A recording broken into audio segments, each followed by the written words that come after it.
Ya, baik. Assalamualaikum warahmatullahi wabarakatuh. Salam sehat, salam sejahtera bagi kita semua. Semoga kita selalu diberikan nikmat Islam, nikmat iman, dan tentunya nikmat sehat yang sampai hari ini masih bisa kita rasakan. Sebelum kita mulai pelajaran, alangkah baiknya kita berdoa terlebih dahulu agar nanti apa yang kita pelajari pada hari ini bisa bermanfaat bagi kita semua. Berdoa dimulai.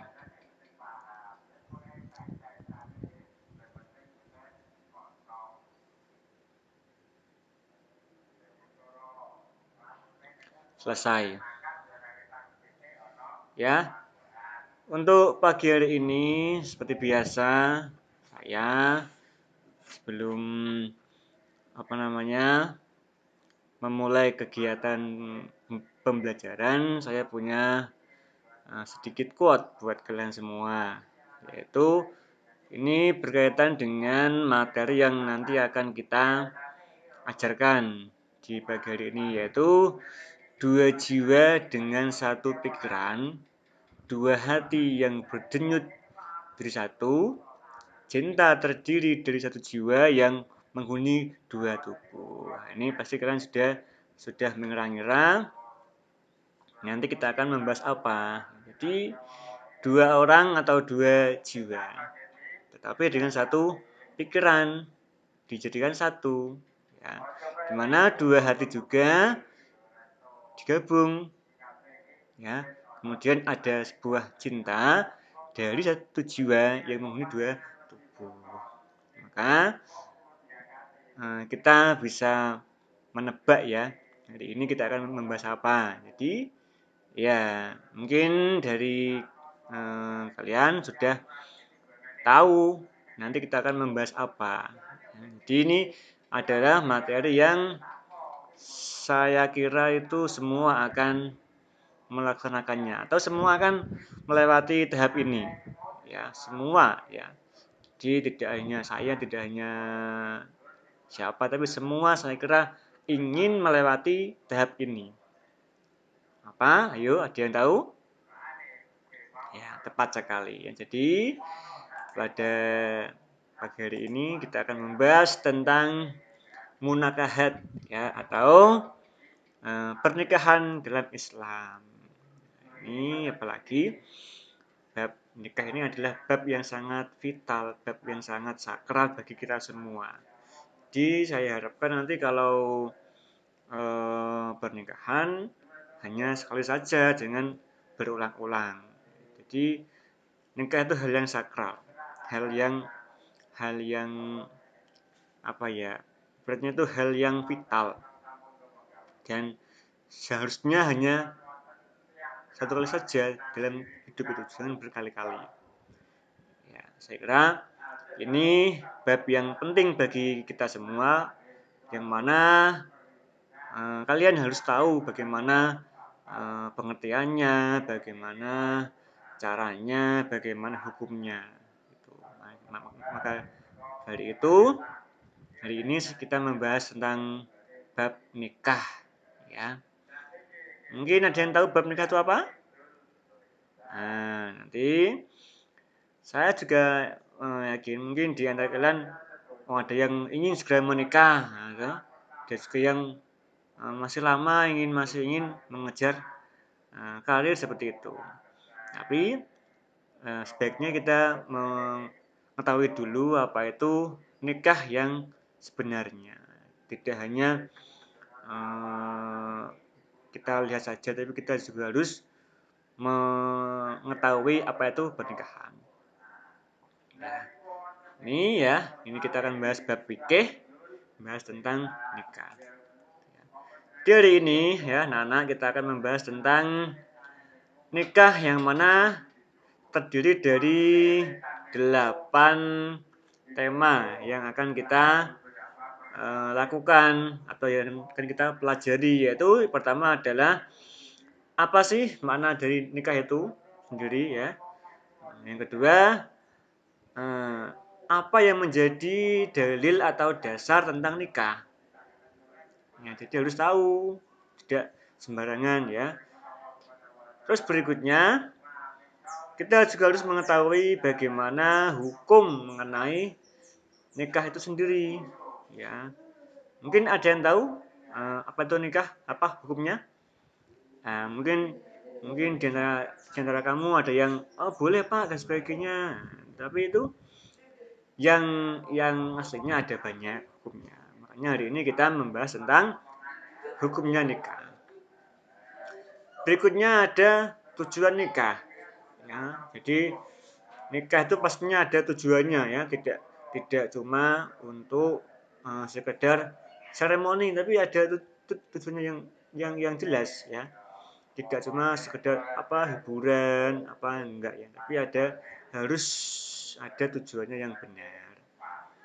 Terus maka berikutnya ada khitbah atau di mana sebelum kita menikah sebaiknya kita mengetahui dulu ya apa itu khitbah dan kita harus mengetahui bagaimana sih kita memilih pasangan yang tepat dalam untuk kita nikahi. Jadi tidak sembarangan, tidak hanya melihat dari fisiknya, dari apa tubuhnya dan sebagainya.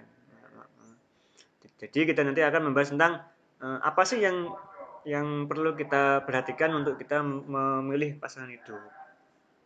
Ya, jadi tidak cuma sekedar suka, tidak cuma sekedar cinta dan sebagainya, harus tahu bagaimana yang pas buat kita. Karena apa? Karena nikah itu hanya sekali dan itu pun harus benar. Artinya apa? Tidak sembarangan dalam memilih pasangan.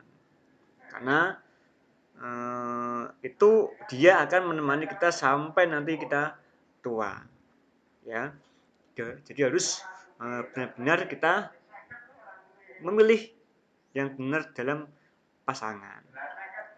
Kemudian kita juga akan mempelajari tentang rukun ya dan syarat nikah. Jadi nikah itu bisa sah jika memenuhi beberapa kriteria yang ada. Ya, nanti kita akan pelajari itu. Kemudian kita juga akan mempelajari tentang hak dan kewajiban suami istri. Nah, jadi setelah menikah kita harus tahu apa sih hak suami, apa sih hak istri dan sebagainya. Itu. Ya, berikutnya yang terakhir ada hikmah dari pernikahan. Jadi setiap kali kita berbuat pasti ada hikmahnya ya. Begitupun dengan nikah. Itu pasti ada hikmahnya. Mari kita bahas dari awal tentang nikah ini. Yang pertama adalah apa sih pernikahan itu? Ada yang tahu? Ya.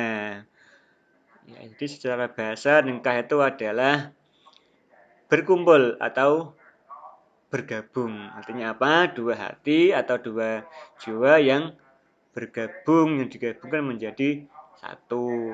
Kemudian apa? Kemudian berkumpul dalam apa? Dalam ikatan rumah tangga. Tuh, jadi yang artinya menikah seperti itu ya. Kemudian secara istilah nikah adalah ikatan lahir batin antara laki-laki dan perempuan ya untuk hidup bersama di dalam suatu rumah tangga ya melalui akad yang sah sesuai dengan aturan hukum Islam ya dan harus mengakibatkan timbulnya hak dan kewajiban di antara mereka. Jadi secara garis besar adalah nikah itu ikatan dari kedua belah pihak yaitu dari pihak laki-laki dan perempuan di mana mereka sepakat untuk hidup bersama. Jadi kalau yang laki-laki itu sudah serius untuk menikah, semua harus apa namanya itu ya, ditanggung bersama dengan pasangan kita. Kamu sudah memilih pasanganmu, jadi itu yang akan menemani kamu sampai nanti itu. Ya, itu yang secara istilah. Jadi secara garis besar nikah itu ya ikatan batin dan lahir batin itu ya. Jadi yang diikat tidak cuma lahirnya tapi juga batinnya. Ya, jadi seorang laki-laki kalau sudah resmi menikah dengan pasangannya itu sudah sah menjadi imam dari pihak perempuan tadi, di mana dia akan menjadi menjadi beban atau menjadi tantangan baginya dan bagi hidupnya nanti. Itu adalah pengertian nikah. Ya. Kemudian ini dalil tentang pernikahan, yaitu dari Quran surat Ar-Rum ayat 21. Bismillahirrahmanirrahim. Wa min ayatihi an khalaqalakum min anfusikum azwajan litaskunu ilaiha wa ja'ala bainakum mawaddatan wa rahmah. Inna fi dzalika la ayatil liqaumin yaqilun.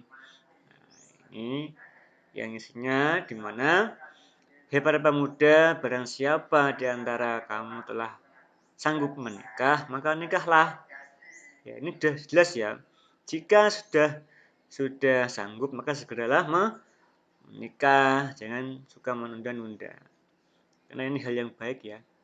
Makanya kalau bisa, kalau sudah mampu, sudah siap ya segera, jangan menunda-nunda lagi.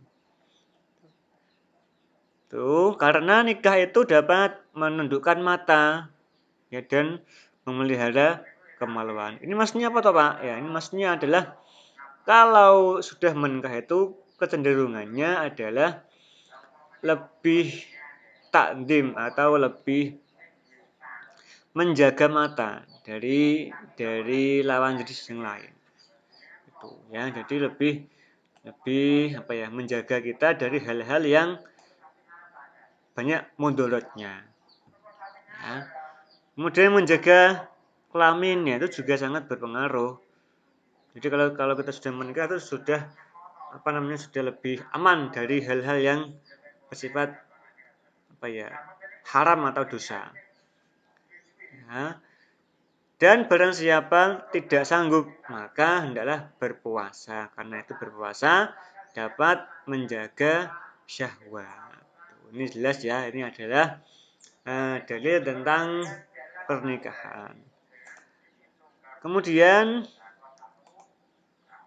ini tujuan pernikahan. Jadi kita menikah itu kan pasti ada tujuannya ya, tidak hanya nikah aja, enggak, tapi ada tujuannya. Yaitu ini diantaranya yang pertama adalah untuk memperoleh kebahagiaan dan ketenangan hidup serta kedamaian jiwa, ketenangan pikiran dan perasaan. Jadi ini yang pertama tujuannya ya, yaitu jika kita menikah itu pasti yang diinginkan ini. Tidak ada itu nikah pengen sementara enggak ada ya. Jadi semua pengen bahagia, pengen tenang, pengen damai gitu ya. Ini adalah tujuan pertama. Yang kedua, untuk membina rasa cinta dan kasih sayang. Ini pasti ini ya, yang kedua ini. Yang ketiga, untuk memenuhi kebutuhan biologis yang sah dan diridhai oleh Allah. Ini yang yang ketiga ya.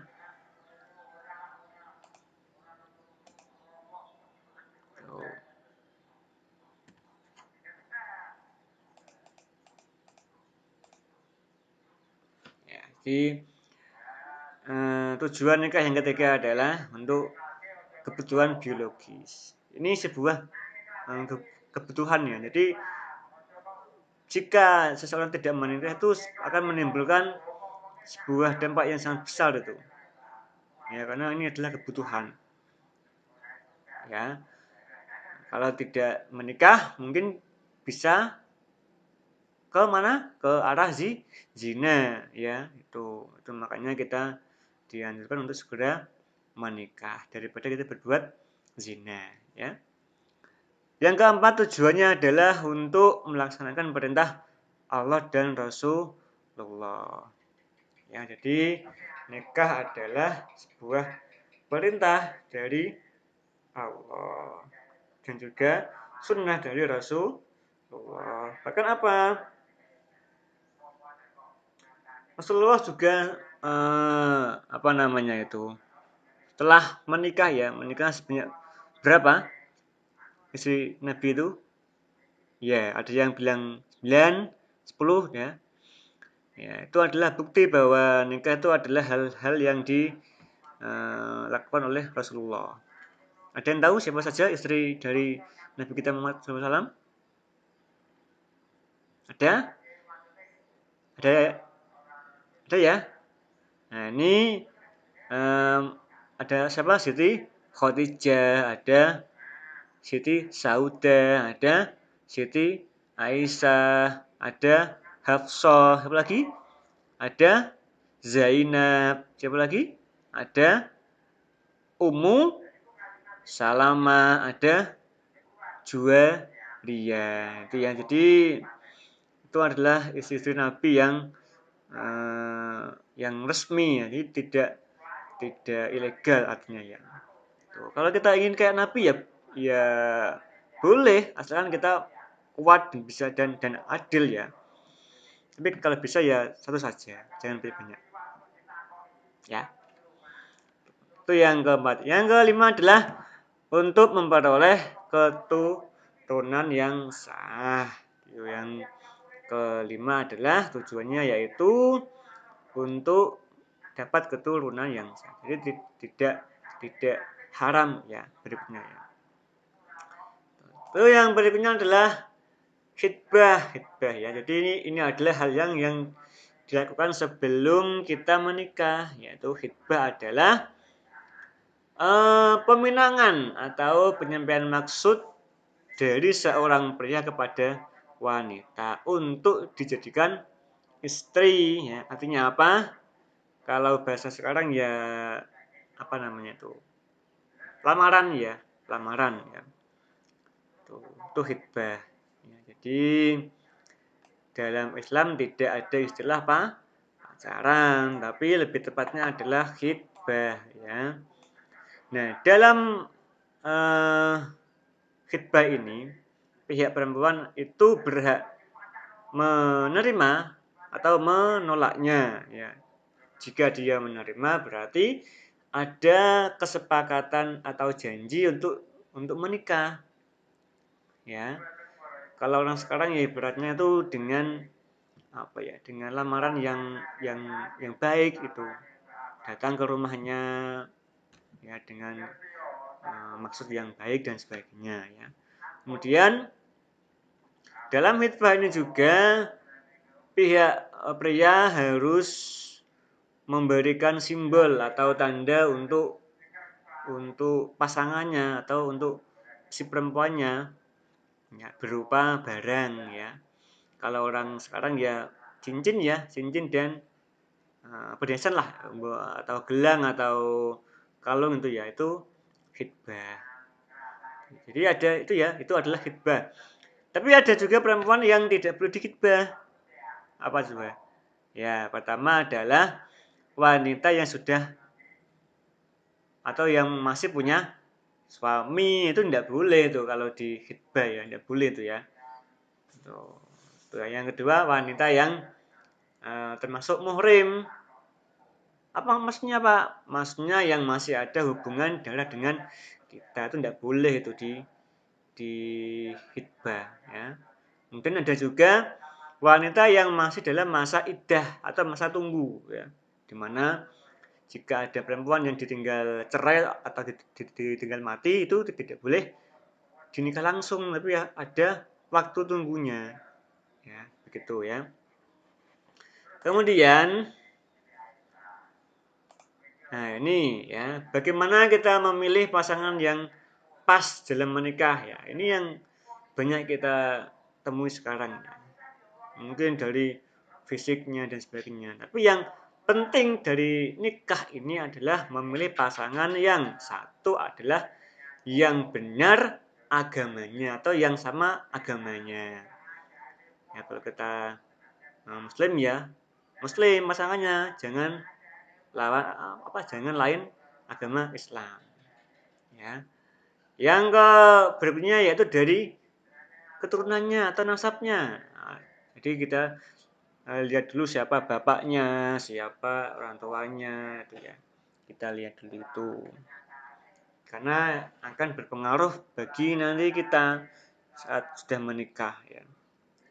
Kalau kita hanya melihat pasangan kita tapi tidak melihat dari keturunannya, nanti kita bisa malah dapat sendiri nanti.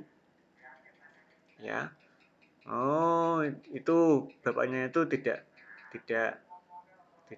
taat agama misalnya. Itu juga akan dapat sendiri. Kemudian kita lihat juga dari bobotnya atau hartanya juga. Ya, ini juga berpengaruh ya. Yang keempat baru kita lihat dari fisiknya ya, atau cantiknya atau tampangnya dan sebagainya. Berikutnya, nah ini hukum nikah ya, ini ada 5. Yang pertama ada mubah atau boleh. Ini menjadi dasar dari nikah sendiri. Ya, jadi boleh nikah boleh enggak itu menjadi dasarnya menikah. Yang kedua adalah wajib. Kok bisa wajib, Pak? Iya. Kalau orang itu sudah mampu ya, mampu dari semua ya, dari mental, dari materi ya, itu mampu dan sanggup ya. Ya. Tapi dia takut ya. Maksudnya apa? Jika dia tidak segera menikah, dia takut kalau dia malah zina. Nah, itu hukumnya wajib bagi orang itu ya. Wajib nikah itu. Ya. Yang kedua ada sunnah. Ya, ini sama. Artinya jika ada orang sudah mampu atau sanggup lah dari semua, dari materi, dari mentalnya, tapi dia masih sanggup untuk nahan nafsunya atau misalnya saya nggak mau nikah dulu lah, saya mau fokus ke kerja dulu, nah itu boleh. Itu hukumnya sunnah bagi orang itu. Ya. Kemudian ada makruh. Ya, kok ada Pak ya makruh Pak? Ya ada. Ya, ini buktinya ya.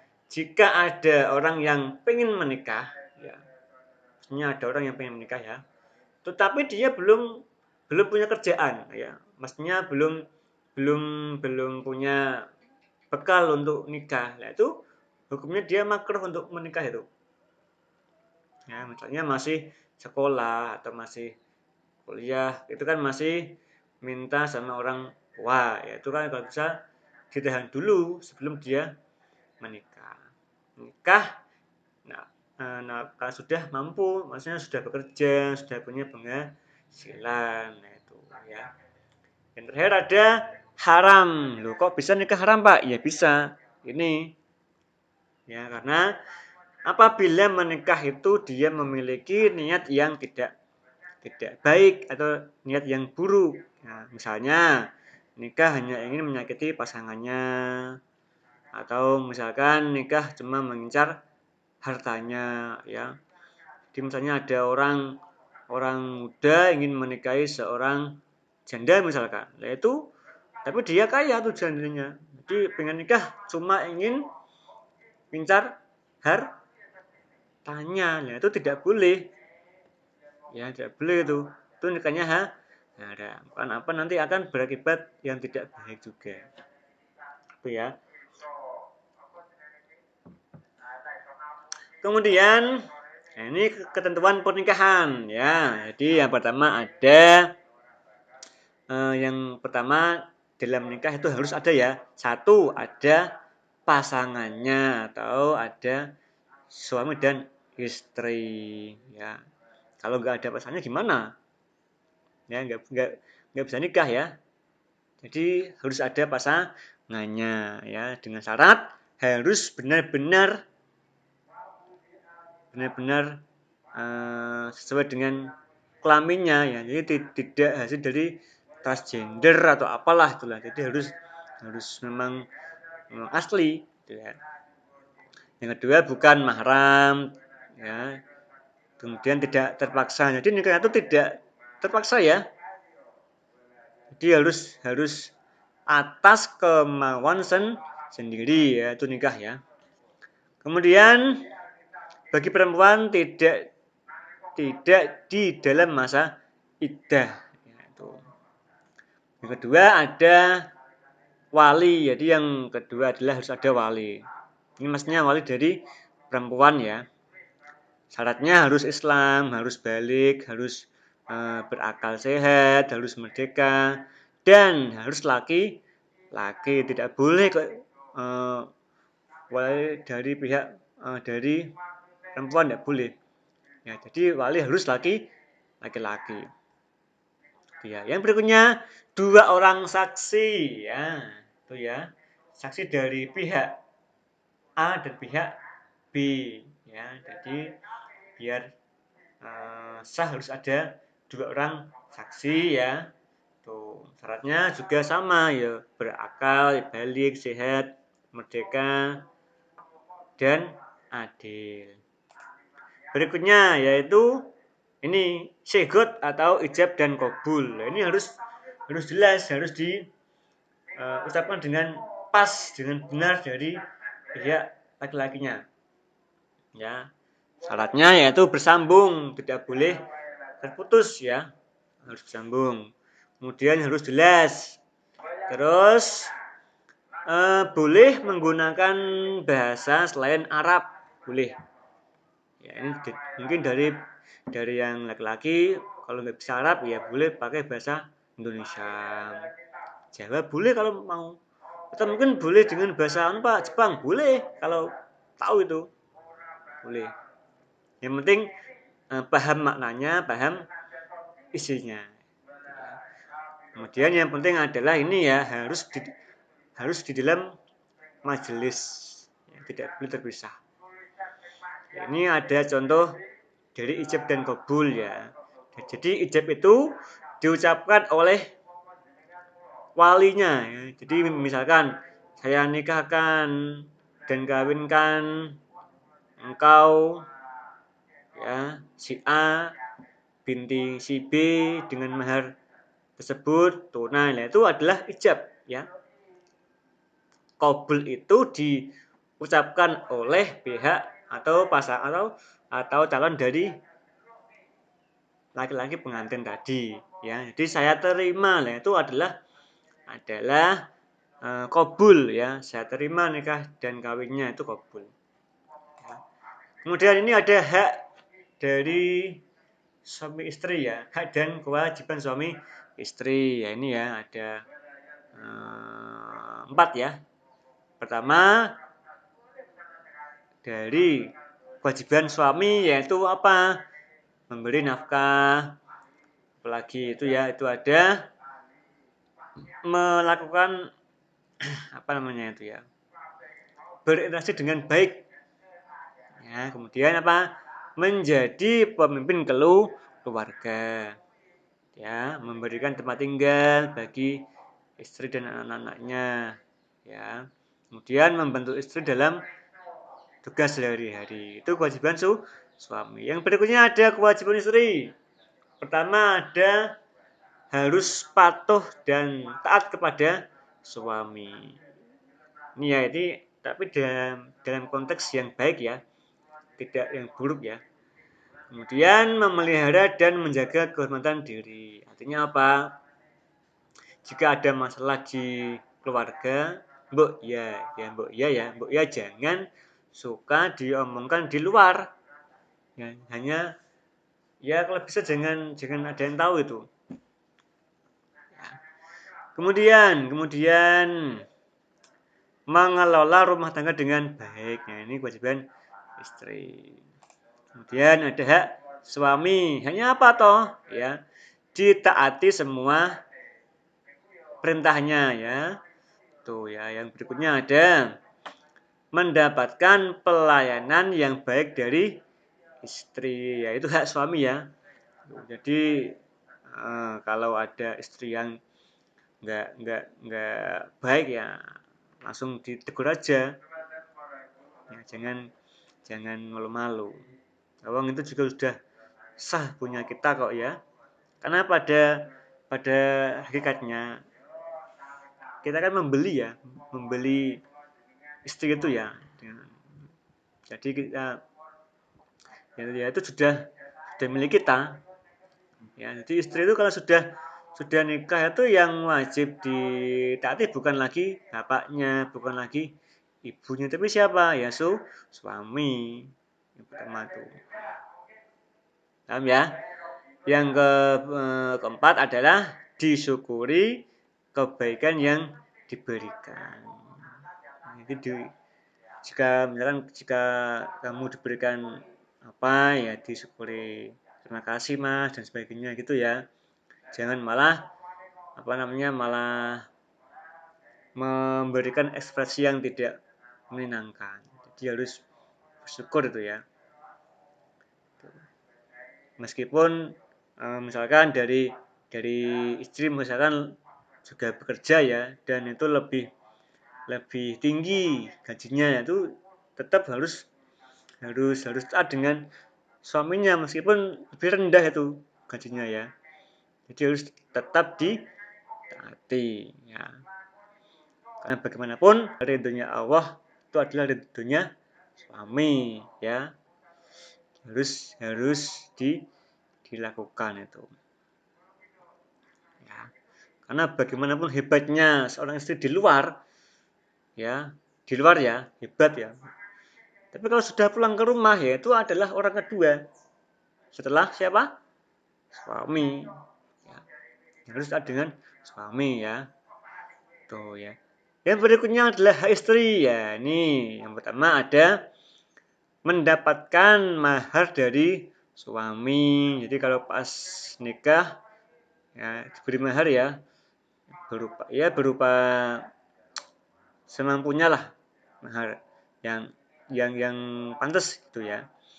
Kemudian mendapatkan nafkah ya, baik nafkah batin, lahir dan seperti pakaian, tempat tinggal gitu ya. Tuh. Kemudian ya ini yang penting mendapatkan bimbingan dari suami agar apa? Agar selalu taat menjalankan perintah dari Allah Subhanahu wa taala. Ya. Kemudian nah ini ada hak bersama ya, ada. Ya, jadi ada hak dan kewajiban bersama dari suami istri. Yang pertama adalah yaitu suami istri dihalalkan saling bergaul ya itu bersama itu ya. Nggak bisa masing-masing, harus bersama itu haknya. Yang berikutnya adalah kewajibannya suami istri yaitu adalah saling mencintai, saling menghormati, setia dan sebagainya ya. Kemudian mengasuh anak ya secara bersama-sama. Jadi tidak hanya suaminya, tidak hanya ibunya, tapi harus bersama-sama. Kemudian ada hikmah dari pernikahan sendiri ada ya. Ya ini diantaranya hikmahnya adalah membuka pintu rezeki. Insya Allah kalau kita niat yang benar menikah, Allah akan membukakan pintu rezeki bagi kita semua. Ya, asalkan kita sungguh-sungguh untuk menikah. Ya. Terus akan menumbuhkan naluri kebapakan ya dan keibuan yang tumbuh ya serta rasa kasih sayang. Kemudian juga akan mempererat ya tali kekeluargaan dari kedua belah pihak.